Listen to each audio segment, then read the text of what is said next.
Hey, Mike, when it comes to free throws, you guys have done a great job of creating chances to get at the line this year. I think you're 36th in the country, but obviously not doing a great job when you get there. I think bottom 30 in terms of percentage. When it comes to the players and their reaction to this, what are you seeing from them? Are they pressing too much? Are they not taking it seriously enough? Somewhere in between? Where are you seeing that?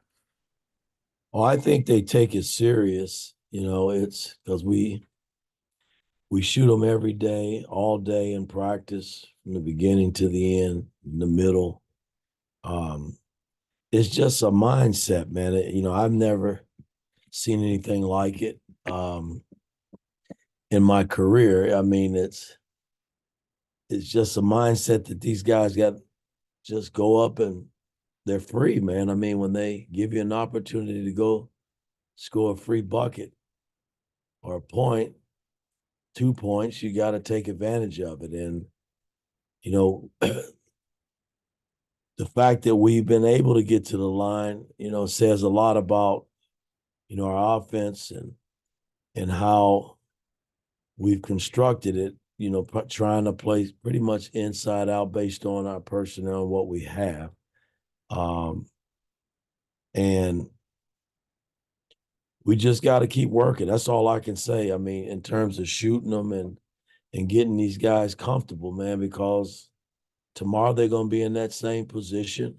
They're going to get fouled, and they got to just step up and make them. Mike, then Alex.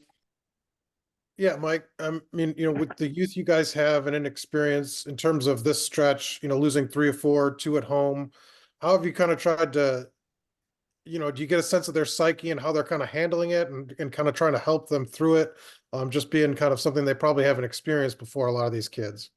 Well, it's tough, I mean, it's my job to help these guys navigate through it. I'm trying to stay positive and still, have to coach. I mean, when you watch film with these guys and you see things that are not right, you can't let it slide. You have to point it out.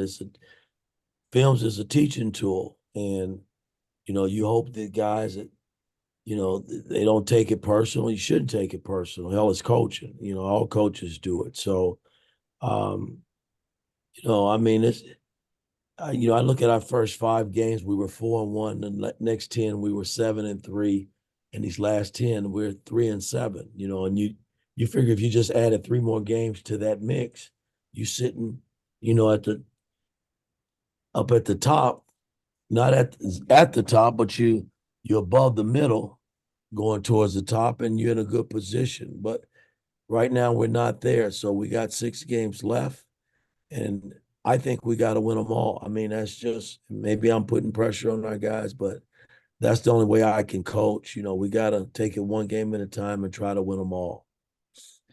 Alex, and then Mike Schumann. Mike, thanks for the time. You've talked at length about the front court being kind of the strength of this team this year, but when you kind of look at the rebounding numbers on both ends, I think you guys are 10th in offensive rebounding percentage and defensive rebounding percentage in Big Ten games. What maybe is not happening kind of on the glass that needs to happen, and how have you guys tried to address that? Well, we work on blockout drills pretty much every day. We don't send 4 guys to the rim because I'm a big believer. You can send 3, but trying to send 4 and then having balance coming back the other way from a defensive standpoint, I've always thought it hurts you. So, I mean, from an offensive standpoint, I think our 3 bigs, they just got to be more active and going to the glass. Malik, especially because he doesn't get a lot of putbacks, and we don't get them as a team. And then defensively, all 5 guys. I mean, we've gotten outworked. I mean, the last game, I mean, second chance shots, 50-50 balls, they were the difference. And when we're doing the right things and getting 50-50 balls and blocking out and rebounding, when we rebound with teams, we're normally pretty good, and we put ourselves in a nice position to win. But again, on the other night, it was the 50-50 balls and the second chance opportunities that we gave up, along with the missed free throws that cost us, I thought.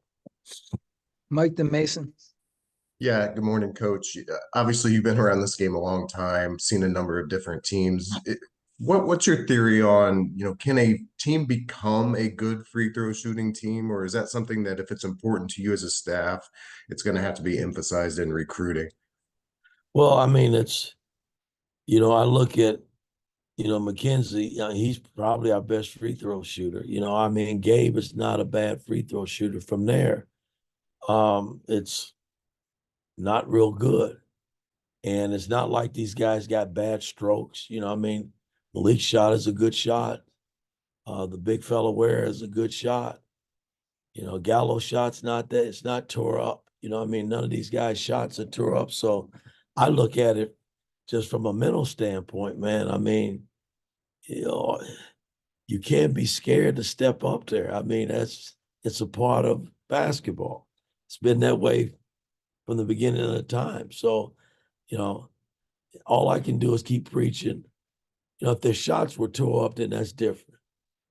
I mean, then you got to work on the mechanics and do a lot of different things in that area. But it's they don't have bad shots. So it's between the ears to me. We just got to get these guys comfortable in making them because it's a big part of the game, and you should punish teams when they put you in that position. Mason, then Jack. Mike, thanks for your time this morning. I think last night you said that Gabe Cupps played one of his better games of the season in defending Boo Boo in Northwestern. Kind of when you look back at his season this year and what's next for him, kind of what do you see as the next steps of his development? Well, again, he's been thrown to the wolves basically as a freshman. And I recruited Gabe. The deal was, everybody thought Jalen wouldn't be a one and done. That was the whole deal.